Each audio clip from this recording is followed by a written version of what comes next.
Mes chers frères et sœurs en Christ, que Dieu vous bénisse. Je vous souhaite la bienvenue à cette réunion du dimanche où nous venons pour nous encourager, pour nous exhorter.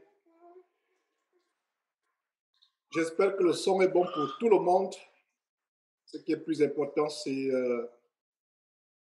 savoir que les uns et les autres écoutent très bien. J'espère que tout le monde va bien. Je suis dans la joie de reprendre cet enseignement après cette pause involontaire d'il y a une semaine. Pour des raisons professionnelles, je n'ai pas pu me connecter avec vous. Je pense que vous avez bien suivi les deux précédentes parties de Colossiens. Et nous allons terminer le livre de Colossiens par la grâce de Dieu aujourd'hui. Et que Dieu soit loué pour le temps qu'il nous donne, pour la force qu'il nous donne de continuer à prêcher la parole de Dieu. Les temps sont mauvais, tous les signes de la fin du monde sont présents devant nos yeux. Les bruits de guerre, les tremblements de terre, les catastrophes naturelles et toutes sortes d'abominations que nous expérimentons. Donc, je vous prie de tourner vos Bibles dans Colossiens chapitre 3. On va commencer par un mot de prière dans quelques temps. Et je suis vraiment dans la joie. Et avant de commencer, je vais partager ce merveilleux témoignage que j'ai reçu il y a quelques temps. Il y a quelques temps, environ 2 heures, ce témoignage d'un jeune homme de France. Il est connecté actuellement.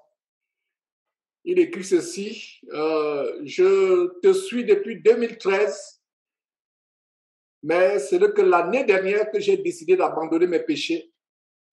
Entre parenthèses, masturbation, fornication, vol et escroquerie, même à petite échelle.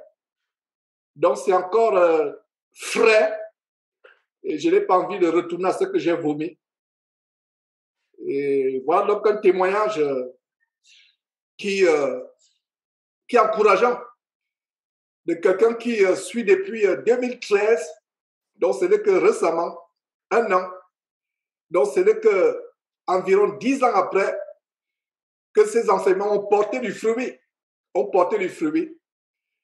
Et je suis vraiment dans la joie de recevoir de tels témoignages qui sont encourageants.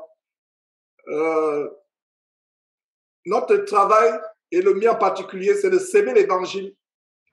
Ce n'est pas nous qui convertissons les gens, mais nous contribuons à la conversion des uns et des autres. Nous prêchons tout simplement l'évangile. Et voilà donc un jeune homme du côté de l'Europe. Donc l'évangile dans la vie duquel l'évangile a produit du fruit près de 10 ans après. Et cela est une grande joie. C'est pour cela que j'ai voulu commencer par ce témoignage qui m'édifie. Et ce jeune est connecté parmi nous actuellement. Je ne donne pas son nom parce que il ne savait même pas que je devais parler de son témoignage. Il m'a tout simplement envoyé un email privé. Mais je suis dans la joie de partager publiquement. Pour moi, c'est tellement grand. Vous voyez, ces faux pasteurs que je combats avec la force que Dieu m'impartit. Il appâte les gens avec les miracles mensongers. Il n'y a pas plus grand miracle que la délivrance du péché. Il n'y a pas plus grand miracle que quelqu'un qui se débarrasse de sa vie passée. Voilà un jeune homme qui, après plusieurs années, a décidé de régler sa vie. Et si pendant ces années qu'il suivait les enseignements sur Jésus, il était mort, il serait en enfer. Il serait en direction pour l'enfer. Et je rends grâce à Dieu de ce qu'il s'est véritablement converti. Nous ne pouvons pas dire que nous sommes convertis si on continue à mener une vie de péché. Ce n'est pas possible. Cet évangile que je prêche n'est pas populaire. C'est l'évangile du renoncement aux œuvres mortes de la chair, du renoncement à la vieille nature pécheresse. C'est un évangile que la chair n'aime pas. Mais soyez encouragés, vous qui êtes fidèles à cette parole, vous qui êtes amoureux de cette parole merveilleuse, et non seulement qui la suivez, mais surtout, qui la mettez en pratique. Donc voilà le témoignage que je voulais partager avec vous. Et jeune frère qui m'a écrit, tu recevras beaucoup d'encouragement au travers des 2 chapitres que nous allons voir dans Colossiens. Et comme tu l'as écrit, ne retourne pas ce que tu as vomi, sois persévérant. Assure-toi que tu t'entoures de bonnes personnes. Assure-toi que tu fermes les portes, que ce soit les portes des mauvaises compagnies, que ce soit les portes des distractions et des passions de la jeunesse. Assure-toi que tu t'entoures de bonnes personnes afin de persévérer.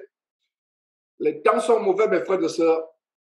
Si vous ne croyez pas que le Seigneur Jésus est à la porte, je vous plains. Le Seigneur Jésus est à la porte. Et comme je l'ai toujours dit, vivons chaque jour comme si le Seigneur Jésus venait ce jour-là, mais prêchons la parole de Dieu comme s'il venait dans 2000 ans. Je reprends ceci. Vivons individuellement, chaque jour personnellement, comme si Jésus-Christ venait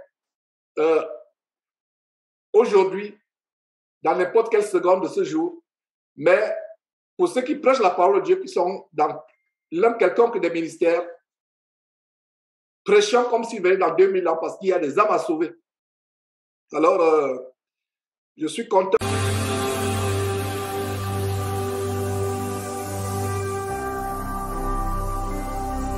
Jésus-Christ TV,